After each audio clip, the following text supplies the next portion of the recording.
Episode 2, Man's Guide to, is going to be whatever today. I think we're going to let as he requested to be referred to as my special guest host.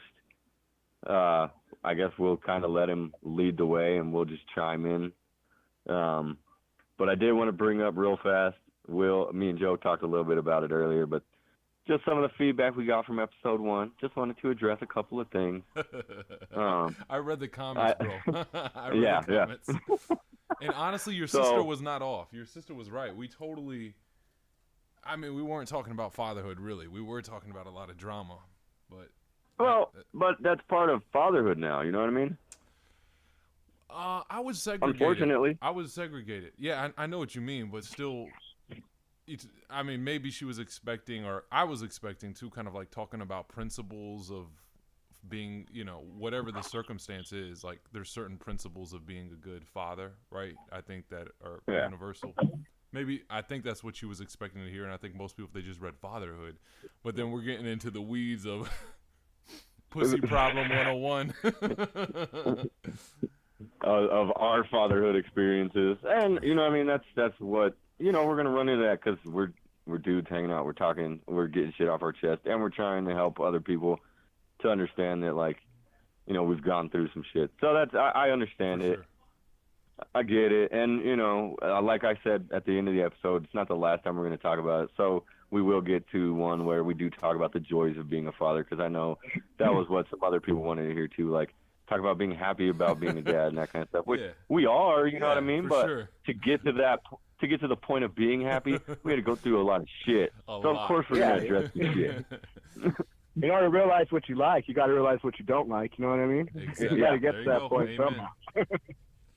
Life is like Shawshank Redemption. Sometimes you got to crawl through a tunnel of shit to get out on the other side. Yeah. Takes a lot of scratching. So I told Joe earlier too, but my mom had requested that I try to use the F word a little less. So I guess I will attempt, but it's just part of how I talk. So, but FY, bro, we didn't make this is not a show for moms, right? This is not a show for moms. With all due respect and love to all the moms, this is not a show for moms. Well, my mom, I told you before, my mom was like, she's with the idea, because she was like, yeah, I like this, because women are, the women are taking Crazy. Too much control and trying to run shit too much. This is my mom. I was like, wait a second, what? So she likes the idea. She, for her, I guess it's a little. My mom does not like the F word, but unfortunately, her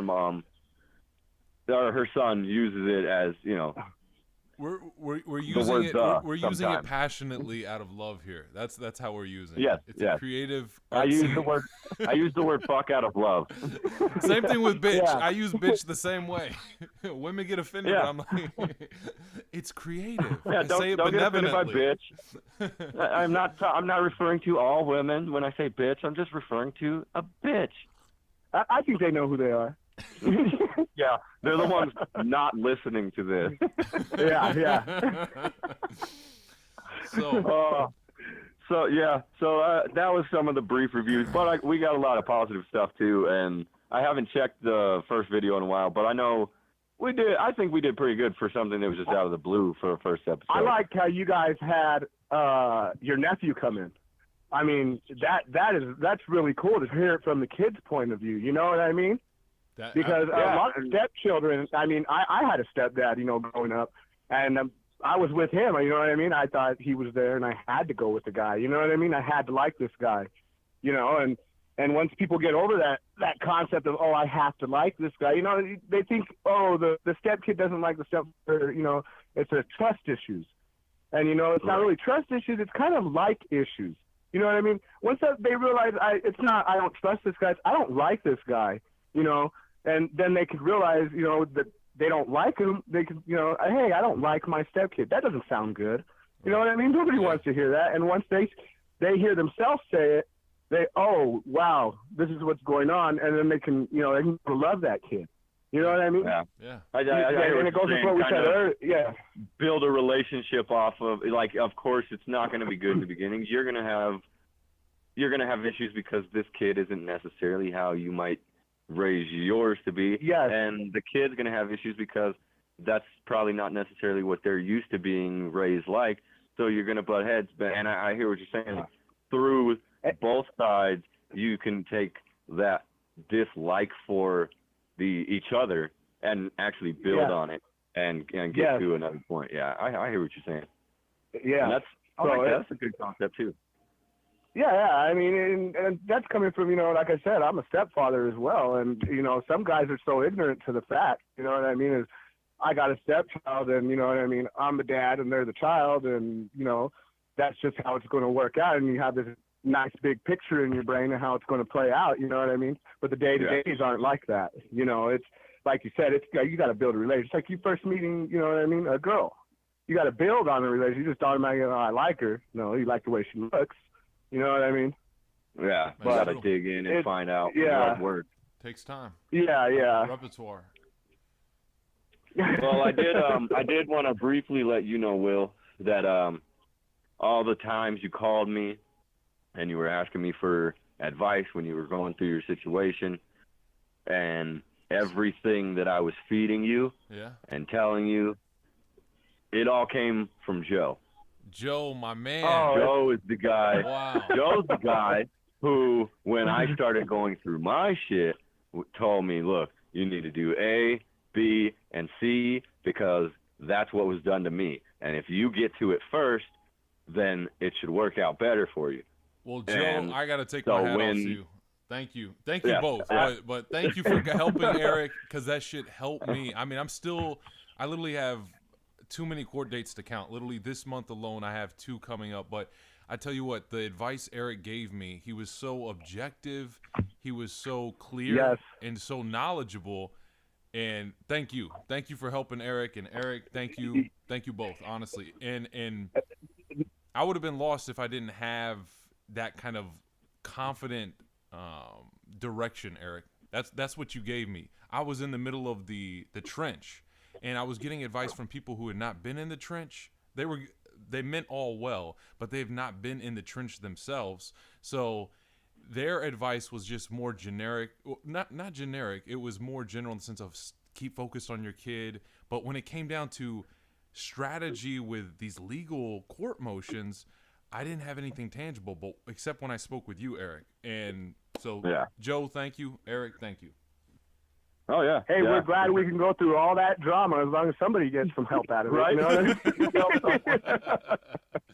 mean? and Eric, and so, when I talked to Eric and he was going through his drama, he was in the trench, like you say, he actually gave me strength also in my case because my baby mama had taken my son from me whenever we got divorced. And he was about 4. And it was complete parental alienation. She just took him, and I wasn't allowed to see him. She told me she was going to make him dead to me one day, And I met the girl that I have now and I have kids with now and I'm still with.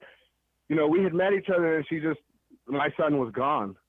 And, for the longest time, I let her win. And then Eric was going through his drama, and, I started giving him advice and stuff. And then he turned around and he told me, well, hey, man, what's going on with you? How come, you're sitting here feeding me all this stuff? What's going on? And, I didn't even think about, my situation. Damn. And so, and it was really bad. And so and helping Eric, he found me the strength, also gave me the strength to help myself. That's and to awesome, move forward. man. And that's real. And now you get your son, every other weekend? Every other weekend. After 7 years, I got him. And, we should be having another court in a couple months in which I'm going to get him every weekend. So, dude, I'm happy to hear that. Awesome. Yeah, and it's just it's a big stepping up to the plate. You know what I mean? And for me, I looked at it as a long son. He looked at it as, oh, this guy doesn't want to see me. My dad doesn't want to see me. You know what I mean? Oh, it's horrible. Because that's what he's been fed. Yeah, absolutely. Yeah, and that's all they do is feed them our kids all this negativity. When in a time like that, whenever parents are going through this emotional distress and problems in the relationship, they need to take a step back and kind of rally around that kid. You know what I mean? Because that's who it's about at the end of the day. 100%, bro. And 100%. And if us men can't get it together as men, you know what I mean, and as dads, to see that, you know what I mean, then, you know, we got issues, because we got, you know, these women are coming up fast these days. You know what I'm saying? Yeah, they're doing everything that us men are doing. These women are doing it, and they're taking care of what they got to take care of still. Right. So, you know what I mean? Instead of, we need to be more like them. You know what I'm saying? We need to go to work and then come home and take care of the kids. Well, you know what I mean? And that's what's going to make you. I don't know if we need to be more like them. I think we need to become. I think we need to become more like men again. More like men again. I concur. More like men again. We all have roles and responsibilities. Like men again. We all have roles and responsibilities. Yes. And these issues perplex when people don't take the roles and responsibilities. But Joe, what you said, man, is just the reality. And we all guys who've unfortunately been in the trench, we can relate in the sense of that alienation you said. And not all women, but we were saying 75% or 80% of women when they flip like this, and it's not all women. We're not saying all women, but a lot of women have a propensity. They get vindictive, manipulative. They'll take the kid and then alienate the father. Don't give the father a chance. Brainwash the child, and that emotional, psychological impact on the child. That's like a form of terrorism, as far as I can see it, because now you're harming an innocent child. It's not about you, lady. It's not about me as a dad, but hey, it's about this child. So let the men have their role. Stop making this into a vindictive game, right? And unfortunately, we all know how the system is so biased. The court system's biased towards women, right? Women being the victim. And men, you know, you're just, you know, give me your paycheck and just shut the fuck up. You're not going to see your kid. Well, and that goes back to, that also goes back to what Joe was saying, how women are doing more of what men are doing. But in the court system, they're still viewed as, like, one of the main reasons why I had issues trying to get more custody with my daughter was the fact that I do work every day. And a lot of times my job takes me out of town. So the judge looks at that and thinks, well, if you're going to be out of town, then how can you really fully be there all the time, even though mom's not working and, you know what I mean? Like, she's not working. She's got no income. So instead of getting the kid to the person with the income, the woman's still viewed as she's got more time and she can be there. And then even if she is working, they still have this view of women of they're still the homebody. They're still the one that's there. And I think that's something we got to change too. And that again, that goes back to what Joe was saying, not necessarily doing what women do, but becoming more of a part and changing the view of men to where it's like, we get off work and we don't do shit type. You know what I mean? Like, well, I've never taking the view of the court system and everything to see that a man can do it by himself too. Oh, tell you what, dude, I've never lived that lifestyle that get off work and not do anything. Are you joking, man? I juggle. It's nonstop work. Like, bro, I went in 8, got out at 7:30 today. You know what I mean? I work around the clock, and I have, just like we all do, we handle our bills, you know, kid, all kinds of issues that there's only option is to do. I don't even have to try. I have to do, right? And both the guys I'm on the phone with right now, y'all know what I'm talking about, because in order to stand up and fight for your son, your children, you have to be strong and you have to maintain your responsibilities. If not, you're going to get rolled over by this court system. You're going to get rolled over by the judge. But going back to the topic of, you know, the lady's not working, right? The female's not working. She's a traditional stance of she's at home, she's a nurturer. I don't disagree with that. But the idea that that's the reason why the father deserves less time is preposterous. It's insane. There's so many expert studies that have been done that show what's better than daycare is a child being around someone who genuinely cares and loves about them and loves them, right? Is going to nurture them through giving them attention. The fact is in the research. It's done. But to go on to that whole, because my son's mother is trying to like reduce my time with him right now, and one of her tactics is he needs to be in preschool. My son's 2 years old. It's quite preposterous, right? But this idea that I need to have less time with my son, I said, well, even if you want to put him in preschool, he's 2, which is absurd. Why should that translate into me as the father having less time with him? I can drop him off. I can pick him up. How does that justify me having less time with my son? And I would say the same thing, Eric, for you or any other guy. It is hard. I'm right. It's 100% hard. But getting a daycare, getting a babysitter, that's all doable, right? It doesn't, to me, it just does not translate into having less time. That's the reason why, sir, you have a penis and you should have less time with your child because you have a penis. Yes, right. You know, it's just you work hard all day. You work hard. You shouldn't have to take care of a kid when you get off work. What? Yeah, you don't need that in your life. I want to take care of my kid when I get off of work. Damn it. I enjoy that. I like coming home. Like on the days I have my daughter, I like coming home after work and seeing her because my daughter, she's different. She's really like when I come home, she'll like ask how my day is, like how my day was, what I did at work, ask if I'm okay, ask if I need anything. Like it's really weird because like I don't really remember ever doing that with my parents when they would come home from work.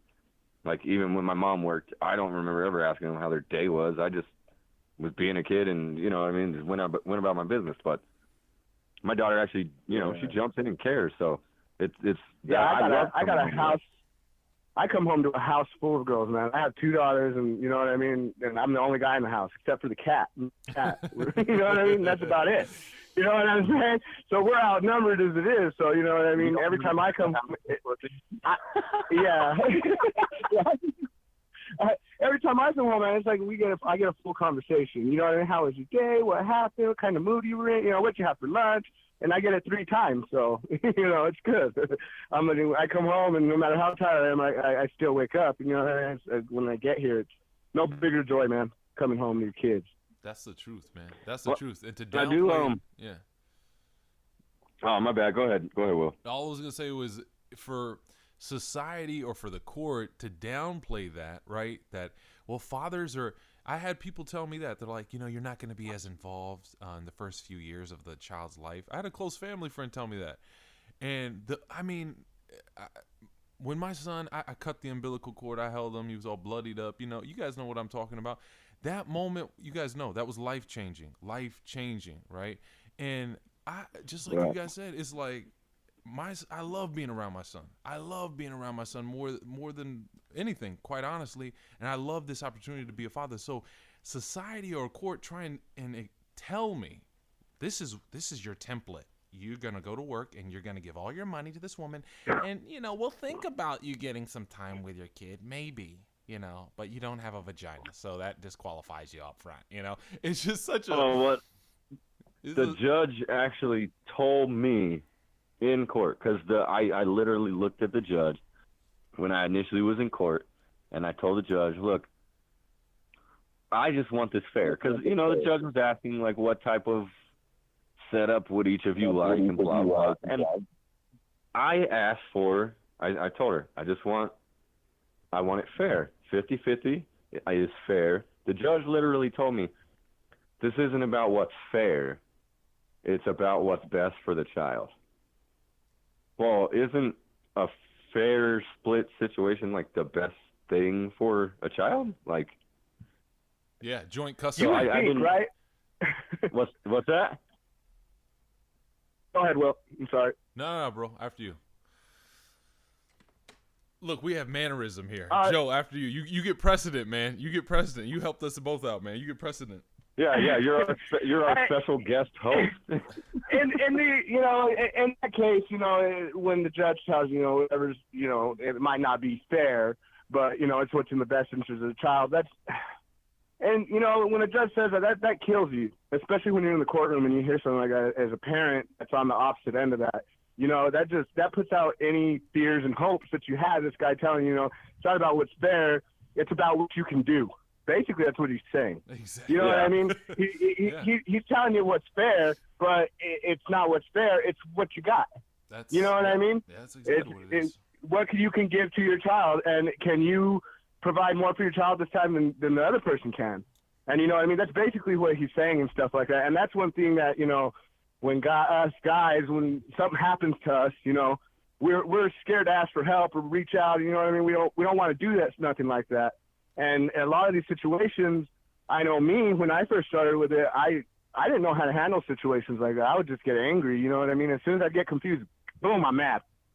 So, same here, bro. Well, and traditionally, like, people look down on a dude who seeks help. You know what I mean? Like, I would never go to counseling just because I'd rather rack my own brain than have somebody else try to figure me out. That's just how I am. Yes. But, like, if it is, like, if you need something like that, like, if you literally have nothing else and nowhere else to go, you got no one to talk to, you shouldn't be looked down by seeking help. You know what I mean? Like, you should be praised.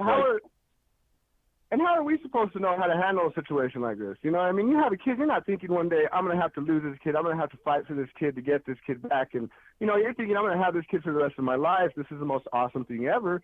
And then something like this happens. How do you approach a situation like that without feeling angry, you know? And that's the thing that, you know, if you don't got a lot of money and you got to go with this situation by yourself, you know what I mean, and file paperwork and everything yourself, that's one big thing for guys that you got to put aside is your pride and your anger, because you're going to hear stuff. They're going to tell you stuff that you don't like. You know what I mean? They're going to call you stuff. They're going to insinuate that you do stuff or that you're this certain type of person. You know what I mean? You can be best father ever in the world, but in the court eyes, they're going to always have something to say about it. You know what I mean? Joe, always. And they're more than likely going to take the woman's word who's going to paint an evil picture of you also. I mean, exact. Controlling the emotions, Joe, like you said, is so crucial, man. Controlling those emotions is so important. And it's cruel. It is so fucking cruel, bro. But just like you said, at every, you know, you almost need, it's almost like a whole psychology class you could give on this, man. Because, Joe, I know you transformed, man. I can hear from what you said. I know Eric and I know myself. Before I went through the burner and deep in the trench, man, I would get set off over anything, Joe. So hearing you talk right now, I totally relating, man. I would get set off at anything, and more talking with. I remember being surprised from Eric's guidance. Eric was so objective and definitive. Like, Will, you need to do X, Y, and Z. It all made sense. I'm like, holy shit, Eric, you just made sense of that. But it was honestly, bro. It wasn't until several court hearings of going. Until I was able to get it's not something control. It's not something that you can, you know, someone tells you and you're like, okay, I'm going to go do, you know, A, B, and C. You know what I mean? And, you know, you go and you do it just like Eric said, you go through the steps. And, yeah, you're right. It's not until like the second or third time of you going through that do you really get used to it. Because up until that point, I mean, you're nervous wreck in the courtroom. I mean, I know whenever I first filed my initial motion to enforce a parenting plan, I went in there. The papers, by the way. Yes, Eric got to serve the papers. Thank you, Eric. But you know, I was so nervous. You know, I hadn't seen her in 7 years. I hadn't seen my son. You know, I don't really care about it. You know, I was just nervous around her because it's so much drama that she reminded me about in my life. And my son was there, so I was super nervous to see him and, you know, him seeing me for the first time. When they swore me in, I mean, my hand was shaking. You know what I mean? It was all over the place. And it's something that I had to get under control, you know, deep breaths, and I referred to my paperwork a lot. You know, you start getting nervous or something, and you're in court and you're doing something like that, refer to the facts. You know what I mean? Go back to your facts. Because your brain's going to jump all over the place. And if you keep notes and you know, as soon as you feel yourself getting nervous, go back to the facts. You know what I mean? Say something, you know, truthful about yourself in a good way, and, you know, the judge, and just go off that. You know what I mean? Yeah, that's one of the things that I think I was able to help Joe with, actually, was Joe's kind of a conspiracy theory guy, and he gets in his mind like worst case scenario. All the way. It's intense, you know what I mean? Like it's sometimes it's a lot, but through talking to him, that was one of the things that I try to push to him, was like, just focus on the part that matters. Don't worry about any extra shit. Focus on exactly what it is you want, and that's all you want to talk about. If she brings up something outside of anything that has to do with the reason you're in court, just let the judge know, that's not what I'm here for. I'm here for this. And the judge is always going to respect the fact that you understand what's going on, because the judge will throw out shit that's like if she was like, oh well, he uses drugs and blah blah blah. It has nothing to do with the reason why we're here. The reason why we're here is to enforce this agreement that's already in place. If a lot of guys, a lot of people. Let her hang herself is kind of what I told him. Let her hang herself, because you don't want to put the rope around your own neck and help her. Let her do all that by herself, and anytime she says something foul against you or whatever, don't fire back. Just get right back to the reason why you're in court. And I think that's something that a lot of guys out there need to know, because like we said earlier, we react emotionally just like women, except we react with anger fast. Like, that's our thing. We have testosterone. We want to. And a lot of guys are going to sit there. They're going to say, oh, well, it's hard to control yourself in a situation like that.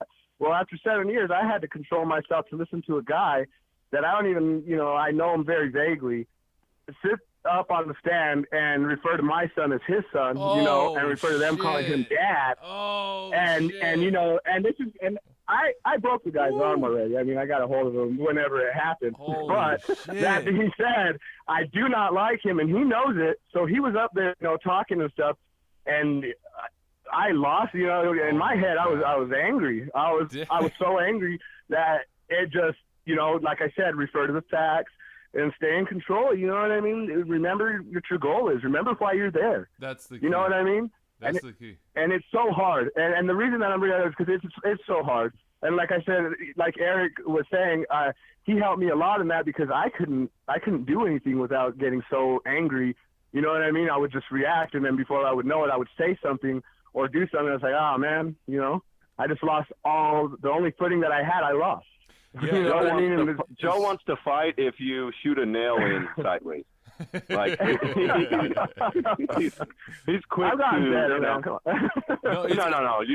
He has, but like, and that's also part of, I think, like, when he was helping me through my thing, and then when he came to me and was like, I want to do something for myself too. Like, I think a lot of me and him just talking, because we became friends through my cousin. He's my cousin's best friend, and me and my cousin, we've, all our lives, we've been around each other. So, like, it just kind of naturally happened. But, of course, we're both different people, so we had to kind of get to know each other. But then we had this thing that brought us together to really start getting to know each other. And then now it's like I get to watch and laugh at other people, because Joe's very similar to me. Like, you don't get in easy.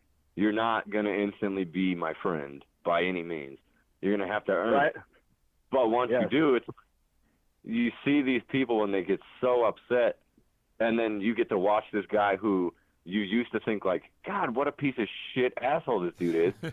And then you realize that he doesn't have time for bullshit. He doesn't have time for it.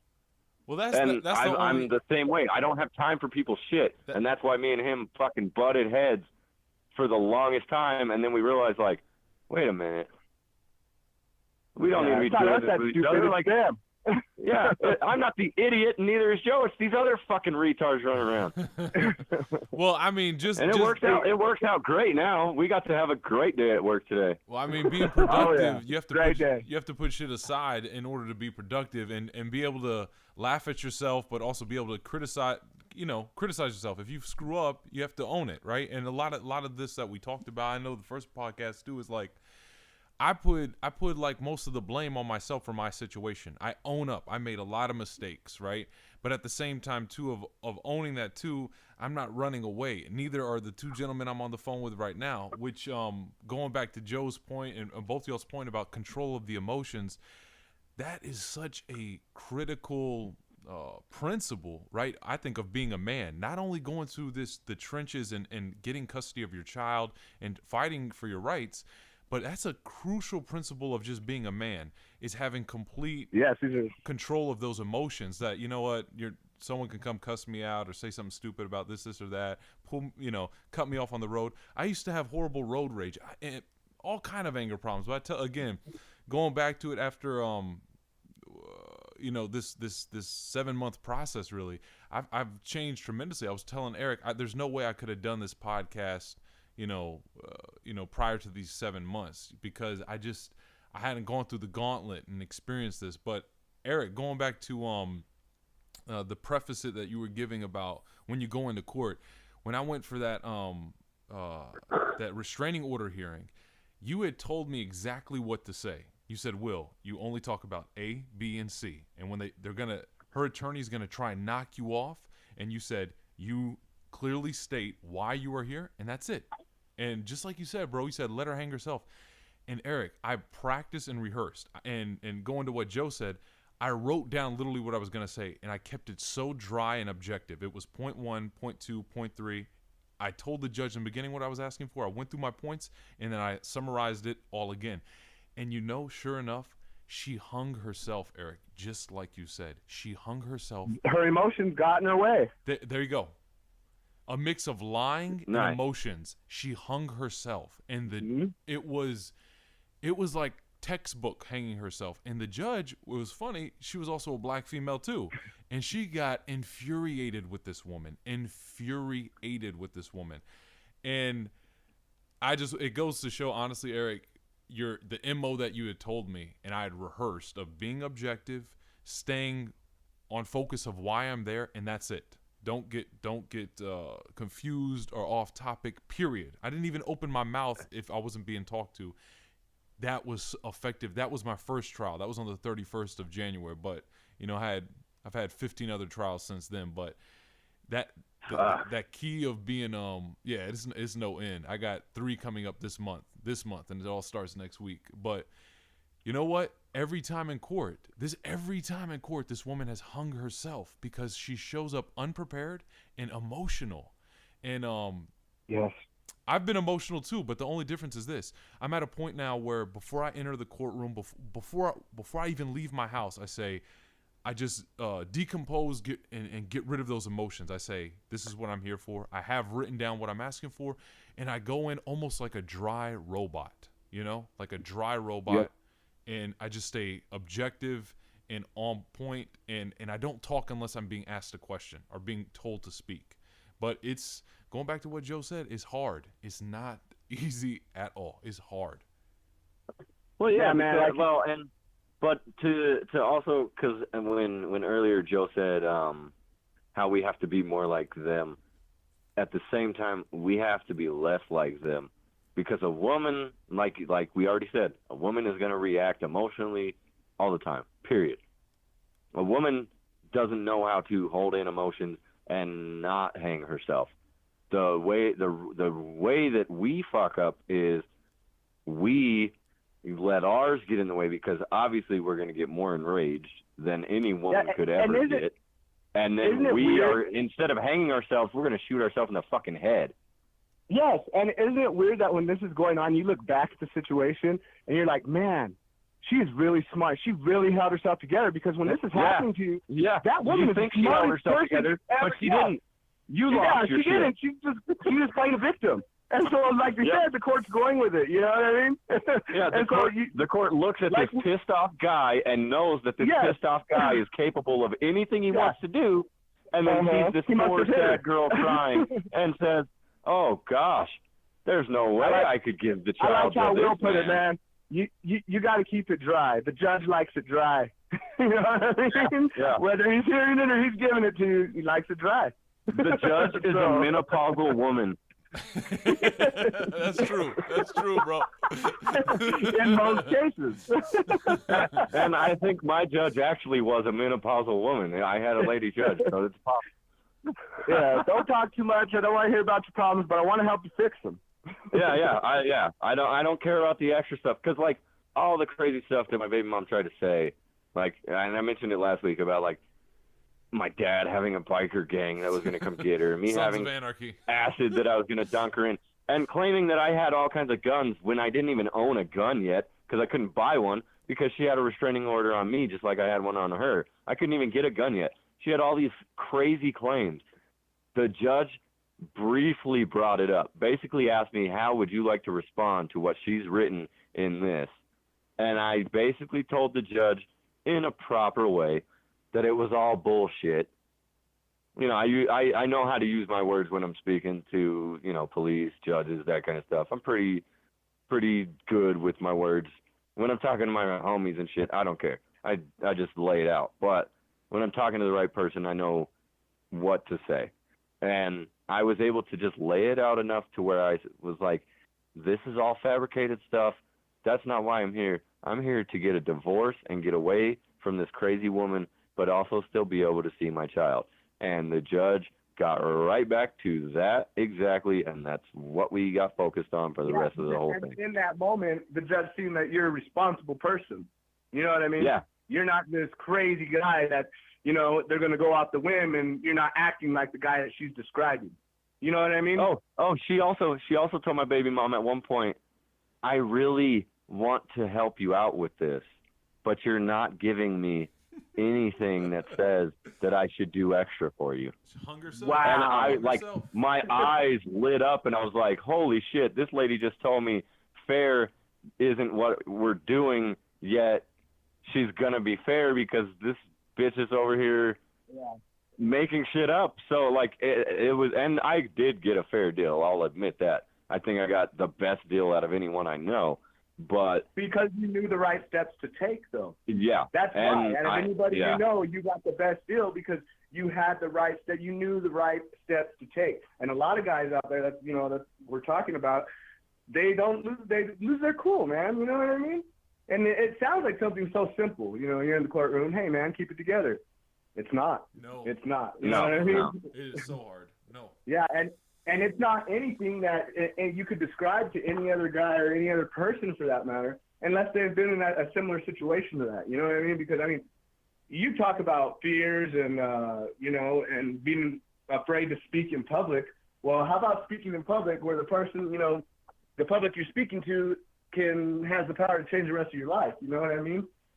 So it's really demanding to turn out and fight for, for the person, for your child. You know what I mean? It's crazy. Here in D.C., I want to tell you guys, so, Washington, D.C. is probably the most inefficient court system in the whole United States. It's so fucking absurd, guys. Like, literally I've had 3 trial dates that I've gone and I've had to wait 6 hours. This is for a small claims case, just to get my money back from when she took a bat to my car. Anyhow, they've postponed it because they're like, oh, we're too busy. But I'm like, you're giving me a trial date to come here, and I'm sitting around waiting. That's beside the point. When we were in the restraining order hearing, I got to see, a lot of the same setup where it was a guy being accused of violence against a woman, and the woman, there was 2 variations. It was either a woman and they're very emotional. This man, da-da-da-da-da, and then that obviously made the guy, because 9 times out of 10, the guy was just well composed, objective, and the woman was hanging herself, right, just by being overly emotional and just too much drama.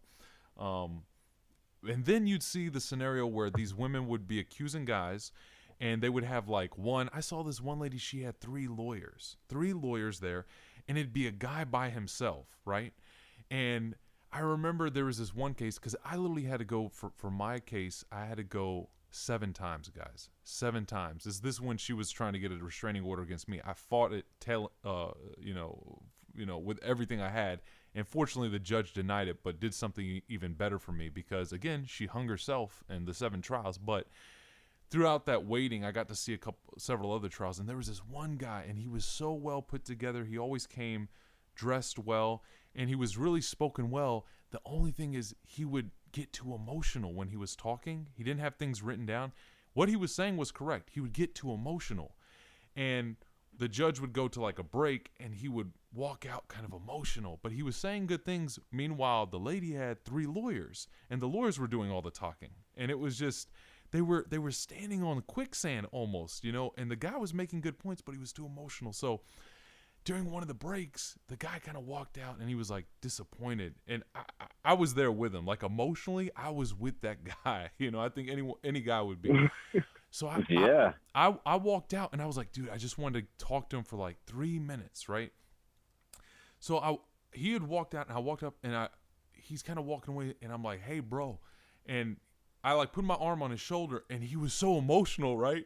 He pushed my arm away. He's like, bro, he's like, I don't know you. Who are you? Who are you? Right? And I was like, damn. And then I looked at him, and he was so emotional. It was like he didn't even want to talk. And I was like, all I was thinking in my head was like, damn. I felt like I wanted to give him some advice, like don't be emotional. But at that moment, all I could think was, dude, Will, do not be emotional like this cat. Do not be emotional like this cat. Right? He wasn't even giving me the opportunity to tell him just cool off. What you're saying is right, but just cool off. And I was like, cool. I stood back, and I was just like, he didn't want to talk with me. He was so emotional. So I went back inside, and Well, and I think with that, I know, Will, you have jokingly said to me before, and me and Joe have actually semi-seriously talked about opening up not necessarily a law firm, because of course we don't have law degrees, but like an advice on this type of stuff, type business, to where we cater directly to men, and essentially that's where the podcast came from. But like you said, Will, this guy is in a courtroom without a lawyer, facing 3 lawyers who he's going to probably wind up having to pay for when he's done with this woman.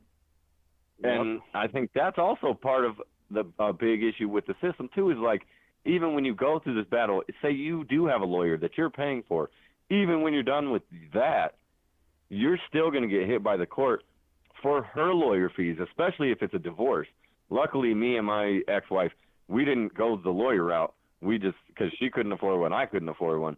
But for people who, you know what I mean, like, well, that was one of your first things, Will, was like, dude, I want to get a lawyer, blah, blah, blah, what should I do? And I remember telling you, use the system against itself, find yourself a lawyer that looks like you, has the same religion as you, and wants to fight for someone who he sees himself in.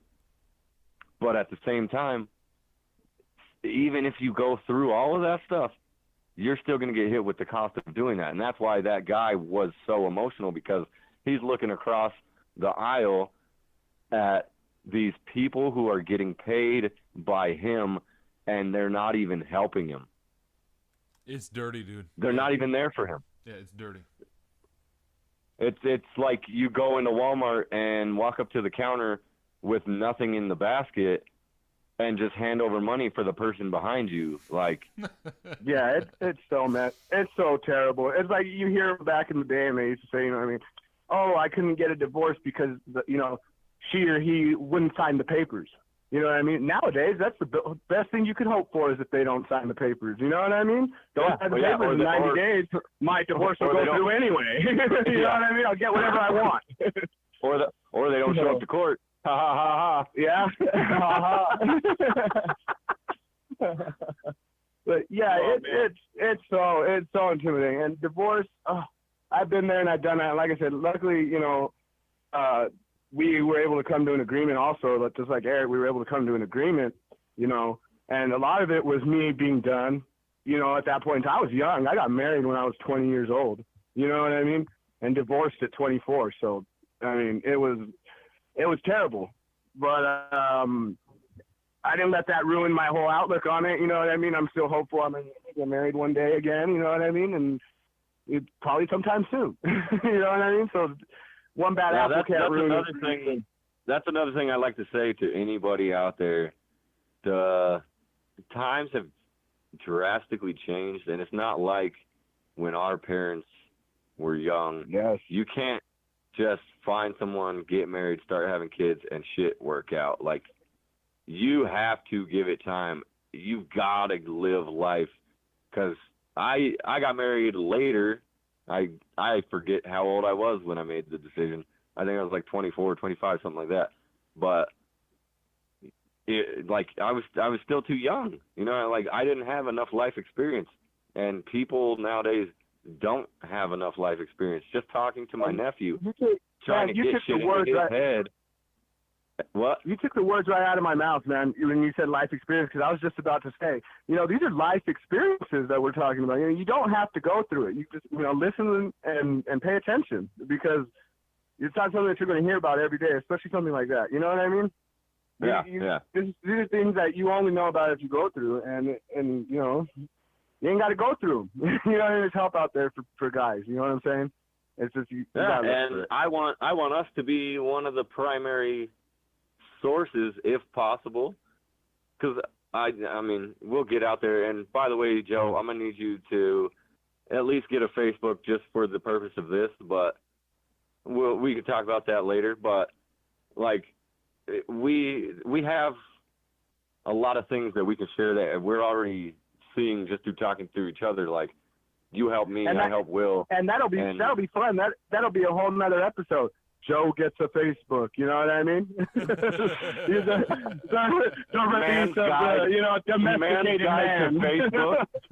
Yeah. Man's guide to Facebook. Yeah, we talk you through setting it up. I just got poked. What do I do with this poke? And that's another thing. Yeah, right? And so, and that's another thing, is, with my eggs, social media was barely getting big at the time. So it was like, the social media, and I just seen it as like, this witchcraft, you know what I mean? It's voodoo, it's social media, you know what I mean? That's for, MySpace. That's for, you know what I mean? That's for single people. And then turns out I was right. It's for single people. Single people or for chicks or whatever. But it's like, it's the way of people getting information. And that's the way that we're delivering information. So for us to deliver our information, we got to be a part of it. Yeah, right. And they can't ruin everything for you, so, I'm willing to give Facebook a shot. Why not? Well, I definitely think, this podcast, if guys know that there's an outlet, because one thing, Eric, we've talked about, and Joe, I know you've talked about it probably several times with Eric too. People talk about all these, I don't want to get too far into it, but, gay rights, religious rights, this rights, that right, female rights, all these kind of rights, whatever angle you're coming at, right? Everyone feels like, but what's not talked about, because it's so established, is fatherhood has been stripped down so damn bad, people don't even talk about it. Fathers' rights. Just men's rights in general. Rights, yeah. They've been stripped down so far, people just accept it. Like I know people that, if they heard us talking right now, they're like, well, deal with it. You did it, now deal with it. And I'm like, well, shit, yeah, you're right, I'm dealing with it. But I'm doing it in a more, I would say this is a more traditional manner. I'm seeking guidance from men who've been through it and saying, you know what?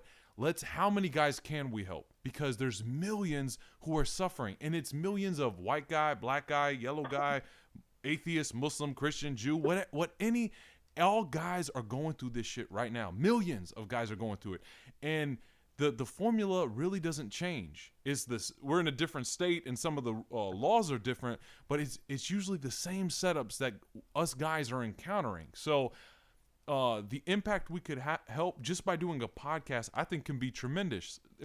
Tremendous. Well, just like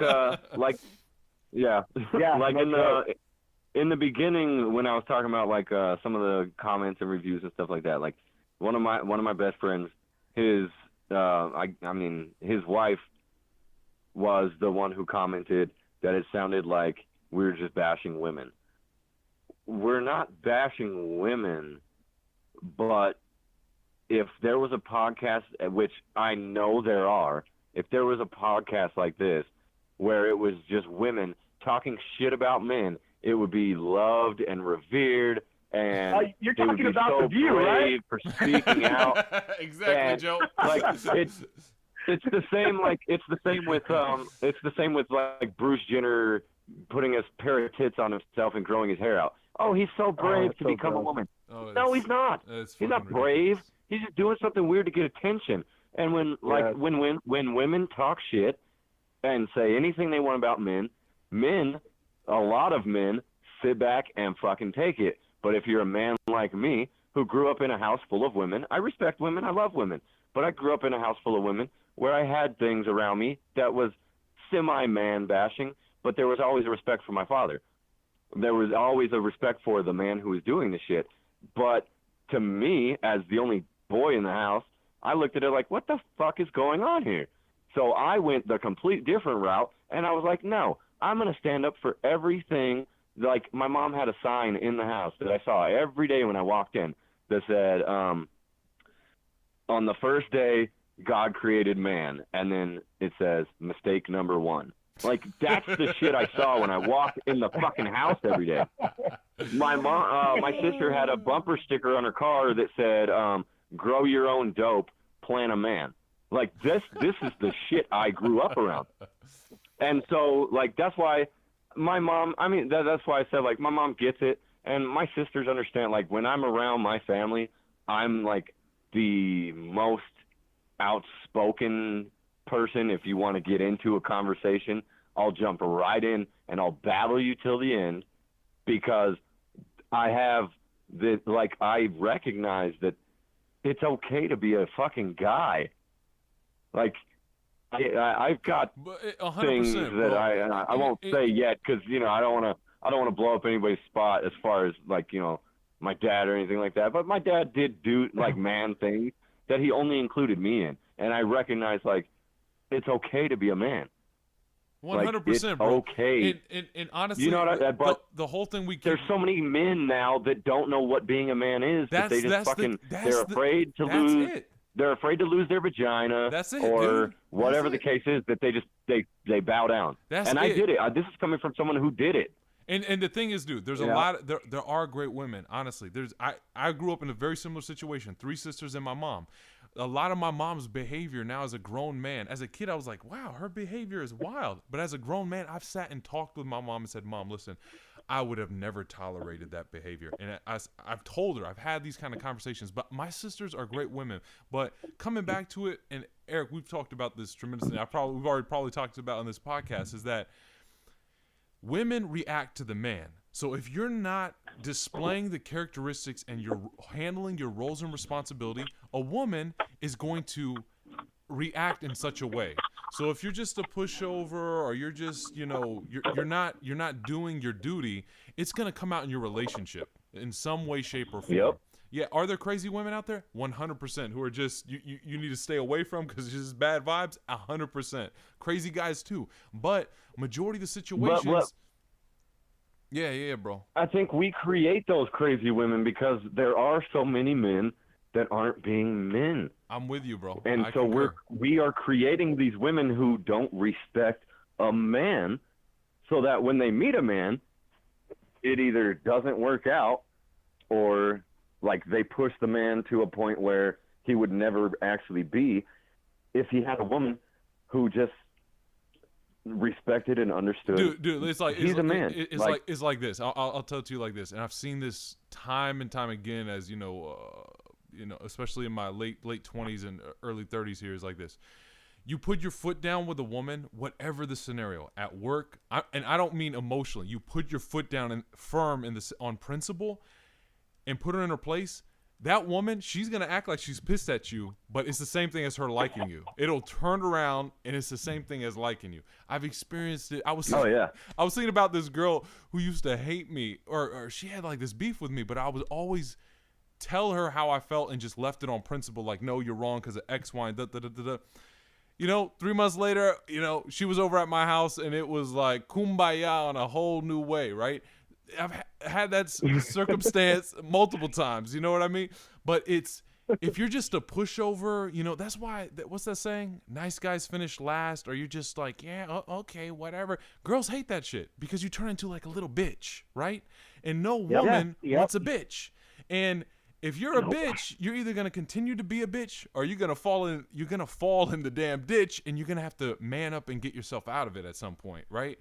And go through the fire, right? I had to go through the fire myself, right?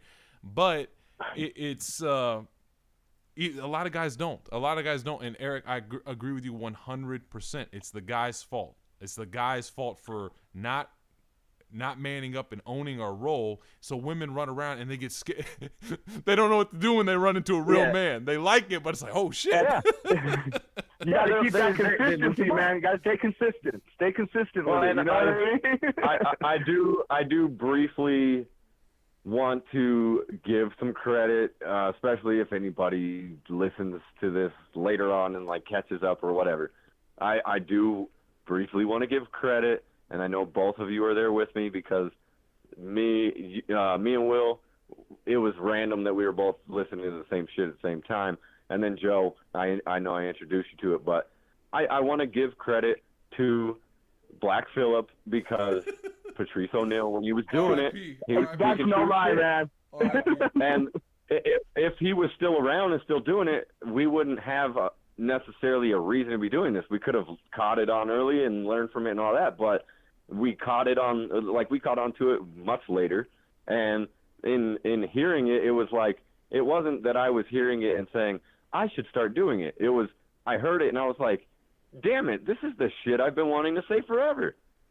Exactly. Like, I've been wanting to do, like, this is how I've always been. So, at least wanted to be mentally. So, I mean, I do want to give credit to that for anybody and that's who... part of being mentally strong, man. I mean, how strong is that guy mentally to go out and say something like that? You know what I mean? Like, yeah. That's the first time I'd ever heard a guy break it down and then put it out there like that. You know, it opened my eyes. And, you know what I mean? I'd come home some days and, you know, my girl would be, you listening to Black Phillip? You know what I mean? Yes, I was. And he told me you're not supposed to be asking me these questions. You know what I mean? Get out of here. But they're making a point before you start talking like that. I know you ain't pointing at me. The one I'll be available from 5:30 to 6:30 if you have anything important to say. The one thing about his show, though, the one thing about his show, he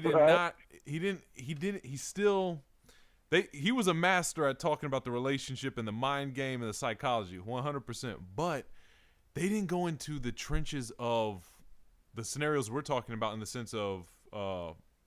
Yeah, he didn't have any kids. Right. I think Patrice O'Neal would have been a different person if he would have had his own child. Do you know what I mean? Because it changes. Yeah. It changes you. Yeah. But yeah. his principles are still the same. His principles are 100% the same. But the battle of the court, they never got into that. The battle of like kind of like what you do in this. I would say a lot of the principles are the same because I think what did Patrice? He said this on one of his first podcasts was about. Don't externalize, going back to Joe saying, don't externalize your emotions. Have control of your emotions as a guy. And that's paramount to this whole shebang. Whether it's just you're in a relationship with a woman or whether just any man, you have to have control of your emotions. If you don't, you become a damn slave to your emotions. You just get pissed off over anything.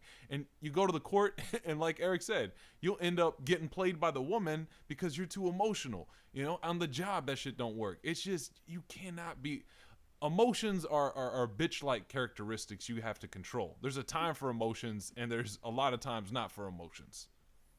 Yeah, like a death, be emotional. Fucking. That's I don't know, man. I think I don't know about being emotional with that. I think you still need to show your fucking place when you're doing that shit. End result, you're emotional, buddy. No, I'm not. End result, I'm relaxed, I'm calm, and I'm ready to take a nap. Hey guys, I gotta put it this way: we're in control, right? Because I agree with it. You are emotional, but in control of it, right? Like Joe said, I walk in the courtroom, I'm still emotional, but I have it capped off and it's all inside and I'm not externalizing it.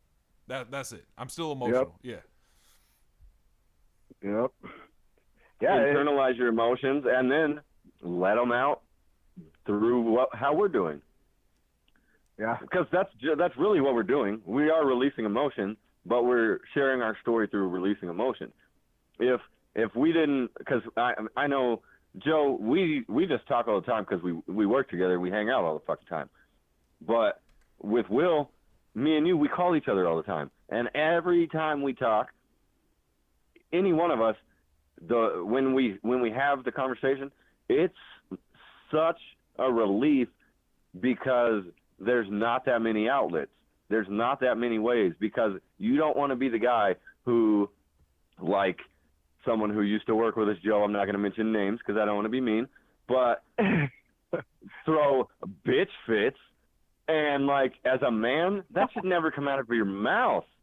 You're a man the throwing word a bitch fit. I'm throwing a bitch fit, yeah. You got you issues. shouldn't, like, no, you can go talk to people, you can have a conversation, but to throw a bitch fit, you're basically saying that you're Bruce Jenner for the day, and and it's no need to say that. There's no need to go into further details. This individual Eric's talking about has a hard time getting laid. I mean, really hard. I mean, it's extraordinarily hard for this guy, and but it shouldn't be. It shouldn't be. Looking at this guy in his age range, he should be killing it. In the traditional sense of when a woman he's worried about himself. He should be getting checked on a regular basis to make sure he hasn't contracted anything. He should be a regular in the health office. Tell me I got something. Instead, he internalizes all this stuff and just becomes a girl about it.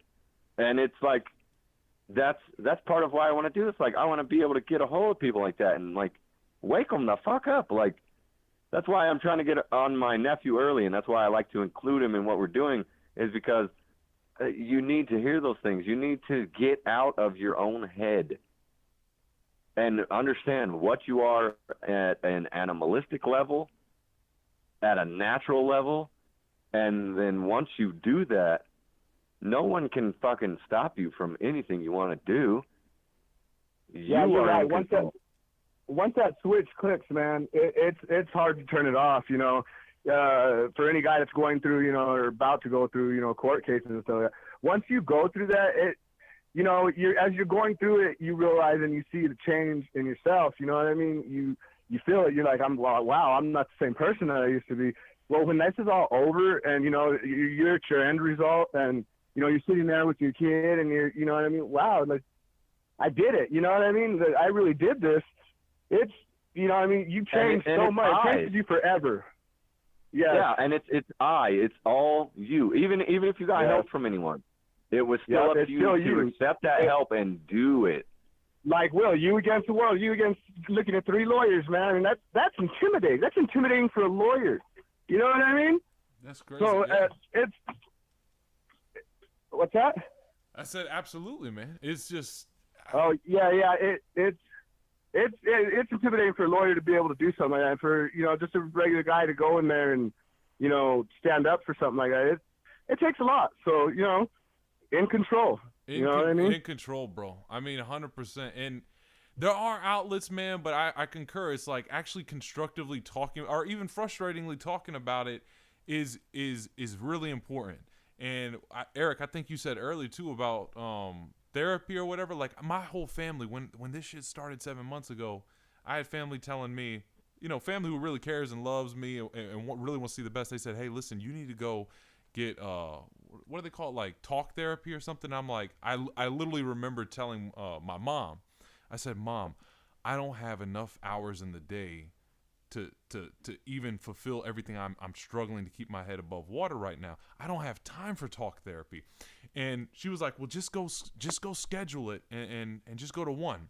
So I remember I called and I scheduled one little talk therapy with this counselor, right? And then in my head, all I was thinking about, I was still very emotional, very angry, and thinking about things, but like, what's the most constructive thing I can do? And then I remember I called Eric, and Eric, I'm choking up right now. No, I had to clear my throat, but no, I called you, bro, and you were like, you listened to the whole shit, dude, and I remember distinctly what you told me, bro. And I even told you about how I was dealing with 2 different jurisdictions and the complexity of that. And still you said, Will, you need to go right now and go and file X, Y, and Z. You told me, bro, verbatim what to do. And I remember I left, and that started this whole process of legal action, which I'm thankful I started it in the sense of I was defending my rights. But I remember like a couple weeks went by. My mom's like, were you able to get to that therapy? I was like, yeah. And she's like, oh, how was it? I said, good. I got a court date coming up to let it out, right? So honestly, the whole thing about the talk, you still owe me $30 an hour for that session. No, bro, that's nothing. That's nothing. These lawyers up here, bro, I was telling you, the going rate in Washington, D.C. is fucking $500 an hour. $450 Oh my an hour. gosh. An hour, dude. That means talking on the phone. Fortunately, I have a good rate with the lawyer I use in D.C., but still, I have to throw the shit on the credit card because it's so absurd. But I had to get over that because I was like, oh my God, the cost of this lawyer. But going back to it, I said, you know what? I'm in control. I'm this age. I'm working, and I'm gonna pay this off. And all the actions I'm taking are on principle. I'm not taking baloney actions at all. I'm not just abusing or using or it's not frivolous. I'm only utilizing a lawyer to defend myself where I need to. That's it. And I'm doing everything else myself. I'm filing motions I can myself. I'm doing all the legwork I can myself. But yeah, just having a network to reach out to or people who can relate to you is very important. Because folks who've not been through it, they can definitely give you good, probably advice on generals, right? Stay in control, keep focused. But if you don't have a Joe or an Eric who've been in the trenches, you're going to be looking up at the stars like, what the hell do I do? And angry. You're going to be angry a lot.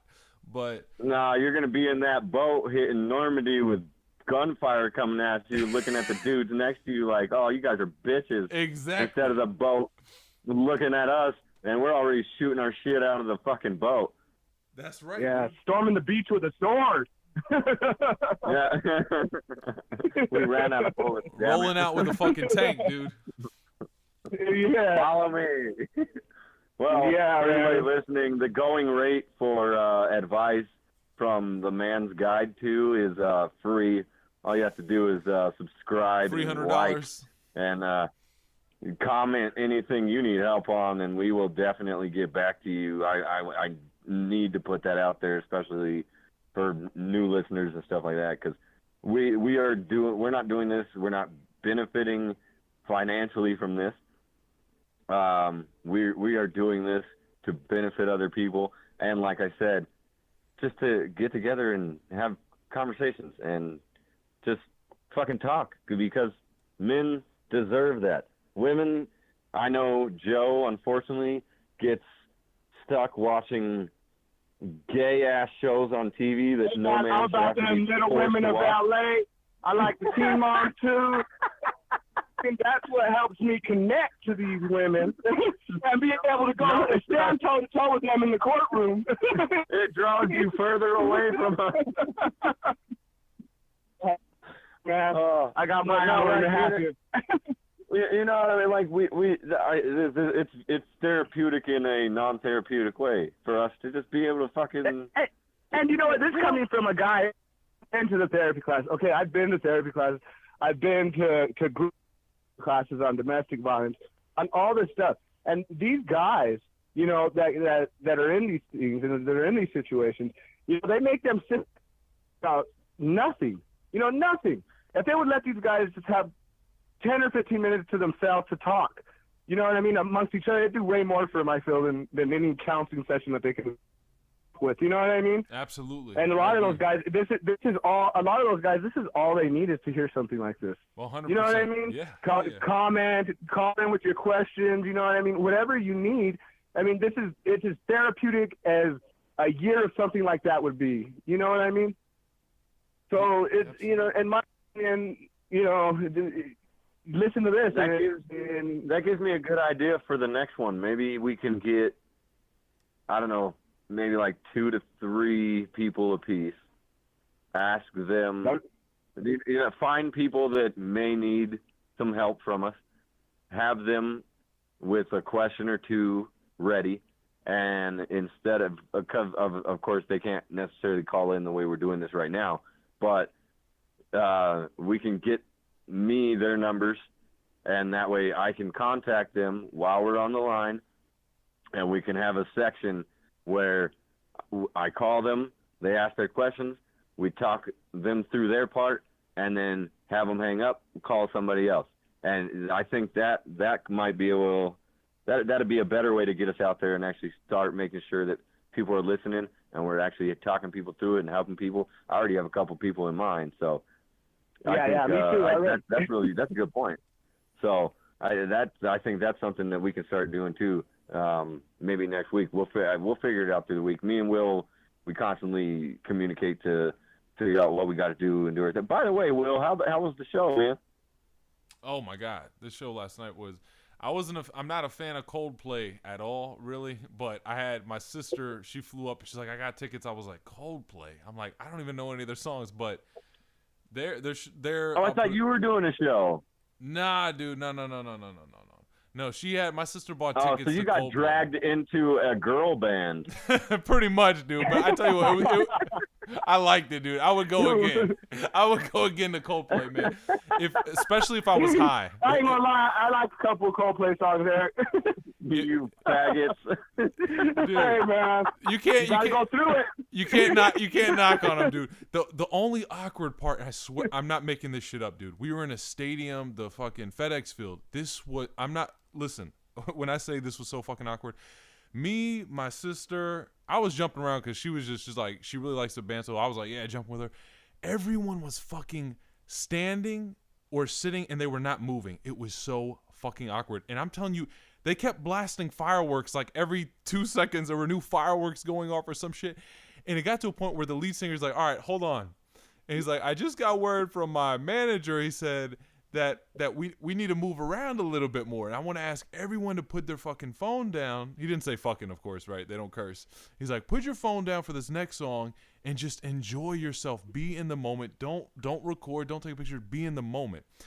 And people were, for that one, I would say half the song. I don't know if it's because a bunch of white folks mostly or what, because it was the band. But they were just staring. No, because it was a fucking Coldplay concert. Get the fuck out of here, dude. That's why no one was moving. Yeah, get the fuck out of here. No. That's what I would have said too before. But these dudes, dude, it was a good show. It was a good show. I'll put it this way. They're good entertainers. Do you know what I mean? They're good entertainers. They're good entertainers. Dude, I thought, when you said you had a show, I thought I had to go to a show. Nah, bro, I had to go to a show. It's been fucking, dog. I haven't done a show myself in fucking 7 months, dude. This bullshit has got my. That's what I needed. That I needed some Coldplay, you bro. A show since your courtship, so you needed Coldplay. He's in the trenches, Eric. Leave him alone. When I'm in the trenches, if the guy next to me is listening to Coldplay, I'm shooting him in the fucking face. It's like step one: take the Coldplay, burn the CD. No Coldplay. Step one: no Coldplay. Yeah, you play Coldplay with me, you're gonna wind up cold. I definitely don't endorse. I definitely do not endorse Coldplay for those of you struggling out there. But their concert, honestly, the concert was pretty. It was worth it, dude. It was dope. The concert was cool. Not my type of music, but they're good entertainers. I'll put it that way. Well, on the topic of music, real fast, I do want to mention Will, because I don't know if you remember, maybe like a month or two back, I shared Coming of Age again on Facebook. Yes, sir. And my nephews, of course, I tagged them and said, hey, I want y'all to listen to this song. They were they were both in Japan at that time. Of course, Quentin's not in Japan no more because he decided to, G14 it up and had to leave. But he listened to your lyrics good, dude. He put it into practice. No, he listened to the lyrics too late. But no, my mom was giving me shit about the song and how that was one of her other complaints to me personally was, you shouldn't be sharing music glorifying a crime to someone who's going through things like that, who might. But the way my mom told it to me was, you're glorifying this act that you guys did. And I told her, Mom, if you listened to that song and you heard glorification, then you weren't listening to that song. And at the same time, I saw through talking to my nephew, because I try to talk to my nephew at least once a week now, because he needs someone to help him through it. And my dad told me the other day that he's really scared because when he sees and talks to my nephew, because he's living with my dad now, when he sees my nephew when he gets home from work or even talks to him or anything, sits down to help him with homework, he sees me. And I was talking to my nephew yesterday about some stuff, and my nephew actually told me that my dad has mistakenly called him Eric several times. Wow. Does he look like you? He looks like you? No, not really. I'm trying to get him to shave his head, but no. But like it's the whole demeanor and the idea in his 17-year-old mind that I'm almost an adult. I'm sick of rules. I'm sick of nonsense, and I just want to get the fuck out. So That's dangerous when you're that age. Yeah, you know what I mean. It's a very dangerous. I remember when I was, and I had a nephew not too long ago. He was living with me, and he's 18 now. You know, he's already settling down. I don't know what he's doing exactly, but he had that exact same thing going on, the exact thing that you just described. And well, it's dangerous. You know what I mean? Who were you at 17? Being dangerous-minded, just like that. Exactly. And that's why. And I want to throw that out there to you also, Joe. If you want to get your nephew involved, we can include him in a couple episodes too, because I think that's. I want to reach out to any man of any age that's going through what we've gone through. And that'd be an interesting one to get a hold of, because he's going to have a kid. He's only 18. Holy and I shit. think he's already going to be a dad. He's a dad. So that would be nice to. Yeah, I think he's about to be. I think his child will do any day, and I think within the next week or two. What's his situation? Is he married? He's not married, is he? What's that? He's not married, is he? No, he's not married. Holy he's shit. just. Lost. You know what I mean? And he's about to be a father. So it'd be kind of dissect and see what his outlook is on things. Where were we at when we were young and dumb like that? You know what I mean? Well, hopefully he's gonna be willing to listen. You know what I mean? Because that's yes. He has a huge resource of support of you being there, but hopefully he's ready to listen. You know. Well, that's you can what only I was help trying to say someone. is we've got to get to these younger guys quick as well, whether it's fatherhood or they're running around doing like me and Joe, me and you, Will, we've been there, we've done it, we know. Like, if anything, at least to just try. Are we going to get through to everybody? No, but at least if we try, we know we tried. And this is, you know what I mean, speaking from, we've been through it, you know what I mean? We're done with it. You know, these guys, they're barely starting out, you know what I mean? So if we can catch them down at the 30, maybe we can save some of these guys some heartache and, you know what I mean? Jail time. A lot of jail time, financial, legal issues, you know what I mean? It's a whole storm of problems that can come with this if you don't approach it the right way. You know what I mean? And get it in the beginning, because and nobody's looking out for them. Yeah, if you don't do the right thing in the beginning, before you know it, you know what I mean. Like, Eric said, you know, you're on the losing end because you're the guy in the situation. Yeah, and it's sad to have to say that, but it's I'll take it back. Disadvantage. I'll take it back. There are people that are looking out for them.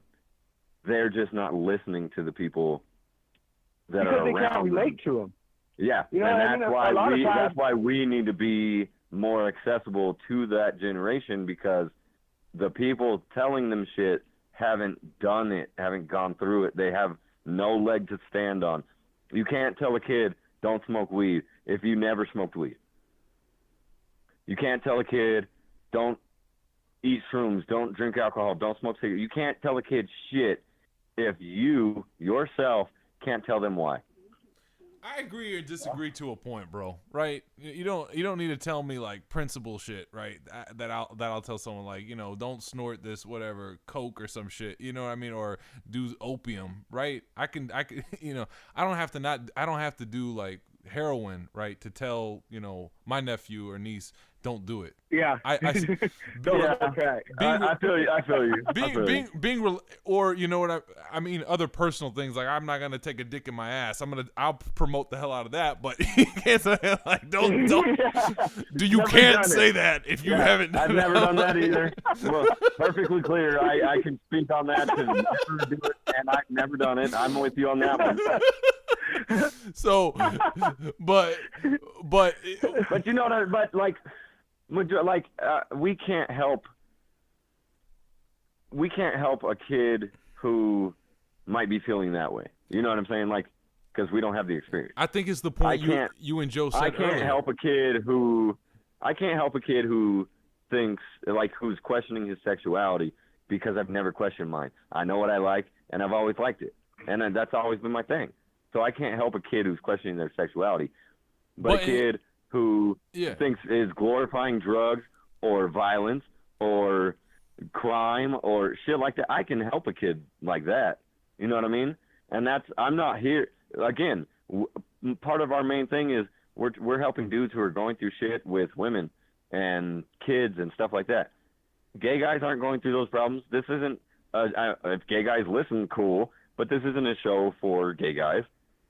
That's a whole other topic. You know what I mean? Like we have no way to help anyone like that. It's not even our fucking. We have no like say in the matter at all, other than cool, go be gay, whatever, do your thing. But, live your life.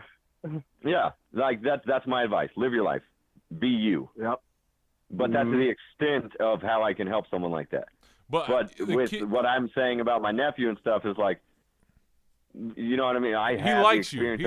But the thing is, he likes you. Yeah. Man. And honestly, like through the discussion, I thought it was really cool if you getting him on the phone, honestly. And I thought that was really cool because he sounded a lot more mature, I guess, than unfortunately, his behavior has speaks of him. But he likes you and looks up to you and respects you.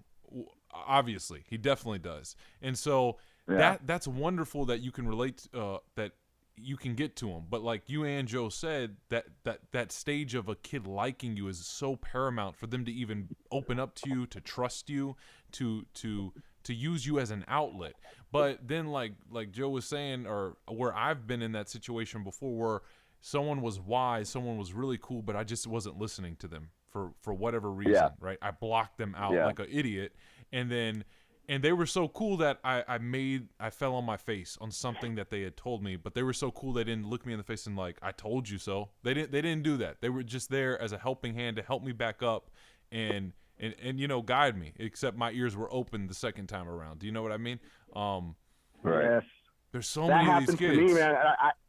I worked construction from the moment I graduated high school. For some reason, I worked construction, and and that's what I did.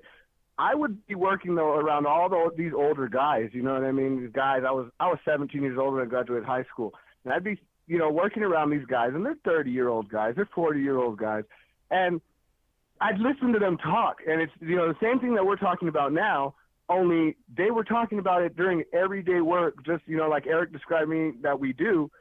These guys were doing it, and I was so young that I didn't even realize that, or take advantage of what they were doing. In fact, I didn't realize or pay attention to anything that they said until it happened to me. And I said, you know what? These old guys were talking about this just a minute ago. You know what I mean? Why didn't I listen to this? Why didn't I pay attention to those guys? And, it's because I chose not to listen. You know what I mean? And this is a show that specifically, we're doing that, only we're reaching out to people. And I find that really cool. You know what I mean? Well, they say experience is the best teacher.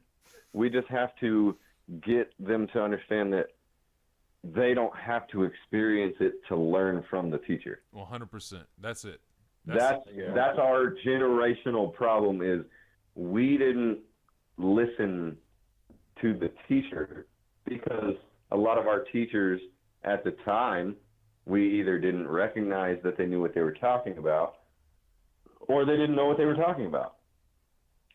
And I think that's I think our best tool and key and thing that we're going to be able to use is we're going to take that saying and we are going to apply it to anyone who needs help, is willing to listen, And I mean listen, not just listen to the podcast and be like, oh, these guys are fucking nuts. Like, actually listen to us. And yeah, I mean, know, information is power, man. You know what I mean? You want the power, you got the information. You know what I'm saying? And knowledge is infinite. You can always learn. Even us, we don't know everything. We just know what we're talking about. I think we still have shit to learn. So much of it goes into, again, being it all ties into being a man. All of this ties into being a man, and going back to the points we've made consistently throughout this hour is about being in control. Because a major thing I've learned in the past 7 months, being 32, is how to shut my mouth. And when someone's talking to me, even if I don't like them or have a bias, I put that aside and just say, shut up, Will. Listen, and try and get their perspective. And if there's a point in their perspective that I can really learn from, take that and fucking put it in my tool set.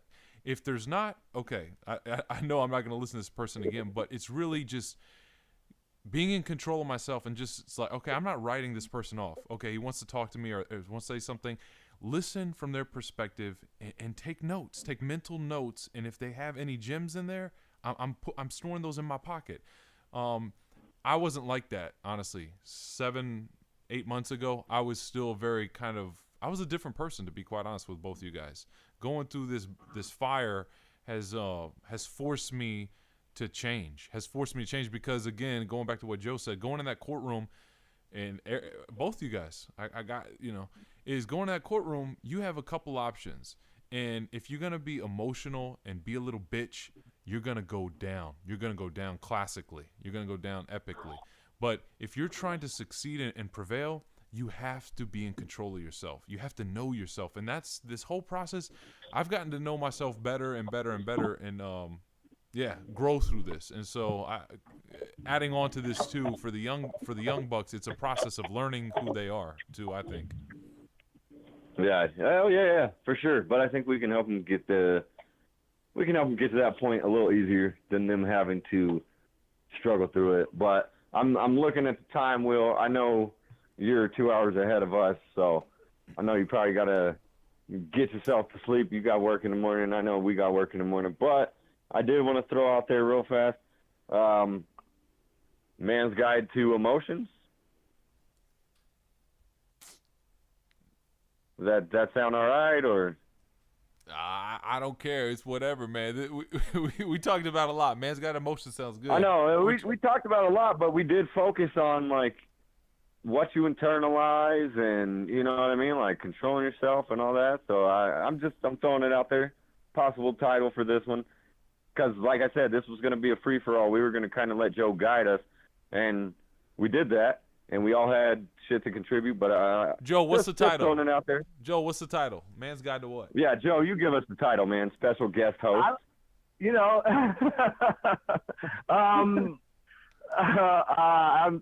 I like the emotions thing, man, I guess. You know what I mean? Yeah, Man's Guide to Emotions. I mean, stay strong. Don't be a bitch. I like that. Man's Guide to Don't Be a Bitch. Yeah, there you go. You know what I mean? Control that fire within you, you know? I like it when he's there. I mean, you put it very bluntly, you know, don't be a bitch. I mean, you can't just lie down and expect for things to happen for you, and that goes with anything in life. So, you know what I mean? You're not just going to be able to say, hey, I want this, and then someone's going to come and dump it. You got to work for it, just like you did everything else in your life, you know. Something gets you down like that, like Will said, you got to get to know yourself, you know what I mean? Know yourself, and never stop, man. You know what I mean? Believe in yourself. All right. Man's Guide to Episode 2, Don't Be a Bitch, featuring special guest host Joe. We don't do last names on the podcast. We don't throw those out there. But Joe should become a regular. He will be a regular. Will, I know you got to do your thing with this, so you could chop it up real fast in the beginning. Of course, we always leave the ending because that's where we just summarize everything, do what we do. Again, anybody listening, comment, subscribe, like it, hit us up with questions on my Facebook where I'll share the podcast, Will's Facebook, Joe, I'll teach you how to set up a Facebook so you can start helping us out with it too. And, coming at that Facebook 2017.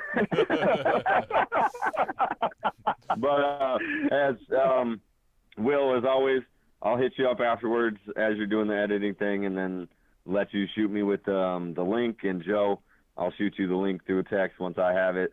That way you can listen back to everything, and then we can do our thing, start getting it back out there like episode 1. I want to thank you, Joe. I've been waiting for you to do this. I know you still have a lot of notes of things that you want to talk about, so don't worry. We're going to get to all of them, and you're going to have more coming. I know how it is. Will, again, appreciate you making the time because you're the man with everything we need to get this done and record it and put it out there. Teamwork making dream work, bro. We got this, man. We just got to keep it up, man. Consistency, like we said. Hell yeah. I love you both. Let's get off of this. Joe, go take care of what you got to take care of. I'll see you in the morning for work. And Will, I'll hit you up here in a minute, man. All right, boss. Take care. Take care. Joe, take care. All right, later. Peace.